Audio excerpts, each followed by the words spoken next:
एम-पी-एस-सीच्या इतिहासामध्ये आपण जर पाहिलं तर वेळोवेळी आंदोलनं झाली. त्याचं कारण हे होतं की नोकर भरती वेळेवरती न होणं, वेगवेगळ्या पदांची भरती न होणं आणि त्याच्यामध्ये विशेषतः आपण पाहिलं तर 2014 ते 2018 हा टप्पा असा होता की पी-एस-आयची पदं भरली जात नव्हती. त्याच्यामुळे वेगवेगळी आंदोलनं करावी लागली. तो इतिहास आपल्या सर्वांना माहिती आहे. परंतु आज एक वेगळं संकट या स्पर्धा परीक्षेच्या विद्यार्थ्यांसमोर येऊन टाकलेलं आहे.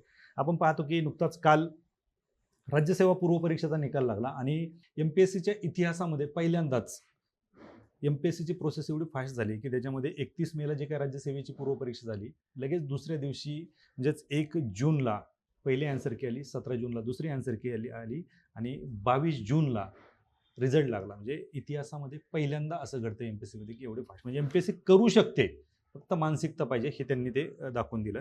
पण आता माझा आज तुमच्यासमोर येण्याचा उद्देश हा आहे की पी-एस-आय म्हणजे ग्रामीण भागातील प्रत्येक विद्यार्थ्याचं जिव्हाळ्याचं पद म्हणजे पी-एस-आय. परंतु मध्यंतरी काही कालांतराने पी-एस-आयची फिजिकल क्वालिफाय करण्यात आलं, त्याच्यानंतर त्यातला लॉ काढून घेण्यात आला. त्याच्यामुळे जो काही वर्ग होता फक्त पी-एस-आयची तयारी करणारा, त्याच्यामध्ये राज्यसेवेची तयारी करणार असेल किंवा इतर स्पर्धा परीक्षेची तयारी करणारा देखील वर्ग आला. कारण आता ते पी-एस-आय असेल, एस-टी-आय असेल, ए-एस-ओ असेल किंवा सब रजिस्ट्रार यांच्यासाठी एकच परीक्षा व्हायला सुरुवात झाली.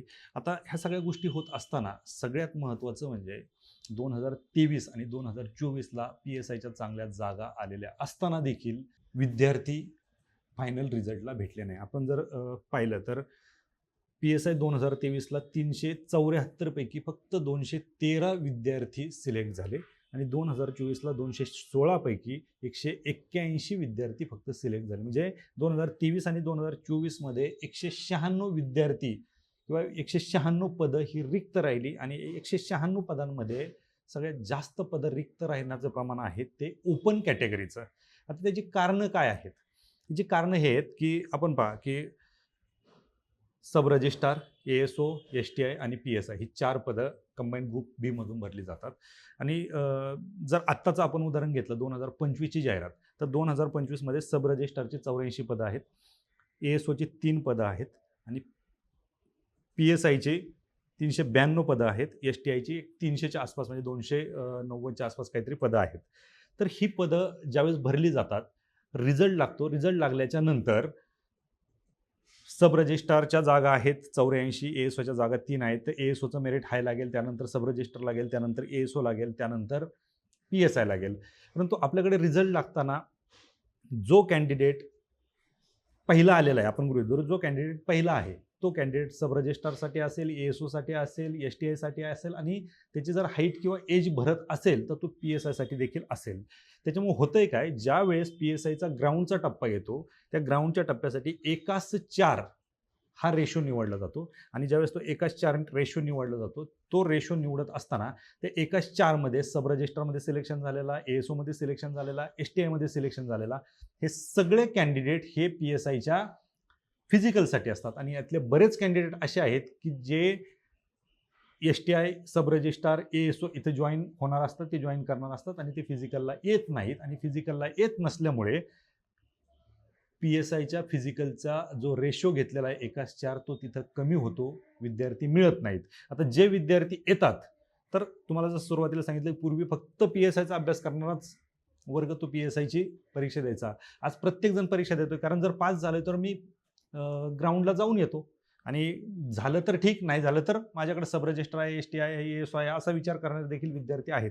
परंतु हे होत असताना जे जेन्युइन विद्यार्थी अभ्यास करतायत, जो फक्त पी-एस-आयचीच तयारी करतोय, तो हे सब रजिस्ट्रार, ए-एस-ओ, एस-टी-आय यांच्या मेरिटच्या जो खाली आहे तो पी-एस-आय ग्राउंडसाठी क्वालिफाय होत नाही आणि जे क्वालिफाय होतात ते ग्राउंडला जात नाहीत. आणि विशेषतः याच्यामध्ये काय होतं, मी सुरुवातीला सांगितलं की ओपन कॅटेगरीमधल्या जागा रिक्त राहण्याचं प्रमाण हे की हायेस्ट मार्क ज्यांना आहेत ओपन कॅटेगरीमधले ते ऑलरेडी सब रजिस्ट्रार, ए-एस-ओ, एस-टी-आय इकडे निघून गेलेले आहेत आणि जे लोअर मार्क राहत आहेत त्यातले काहीच कॅन्डिडेट हे पी-एस-आयसाठी ग्राउंडला येतात आणि त्यातले बरेच कॅन्डिडेट हे 1-2 मार्कने क्वालिफाय असल्यामुळे त्याच्यातून बाहेर पडतात आणि आयोगाला जेवढे कॅन्डिडेट पाहिजे, जेवढी पदं आहेत तेवढी पदं मात्र भरली जात नाहीत. आता हे 2 वर्षांपासून होतंय, हे आकडेवारी सहित मी तुम्हाला सांगितलेलं आहे, त्याच्यामुळे याच्यामध्ये कुठलाही थोटांपणा नाही किंवा खोटं नाही, हे आकडे आहेत, एम-पी-एस-सीला माहिती आहे.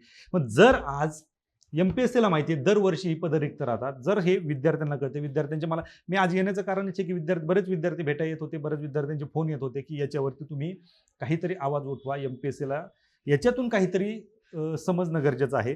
मग आज जर या विद्यार्थ्यांना हे कळतंय, मला हे कळतंय, बाकी पत्रकारांना हे कळतंय, MPSCला हे कळत नाही का?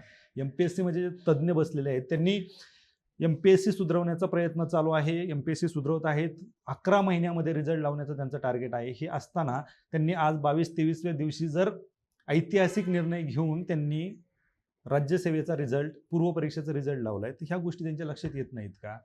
ह्या गोष्टी थांबवायच्या कशा? आज उमेदीची वर्ष स्वतःच्या पोटाला चिमटा घेऊन हे ग्राउंडवरती पळतात, अभ्यास करतात आणि आज जर पदं येऊ नये, म्हणजे एकेकाळी आम्ही पदं यावीत म्हणून आंदोलनं केली आणि आज आलेली पदं भरली जात नाहीत, असं जर होत असेल तर हा विद्यार्थ्यांवरती अन्याय. आणि हे का होतंय? हे होतंय फक्त MPSCने दुर्लक्ष केल्यामुळे.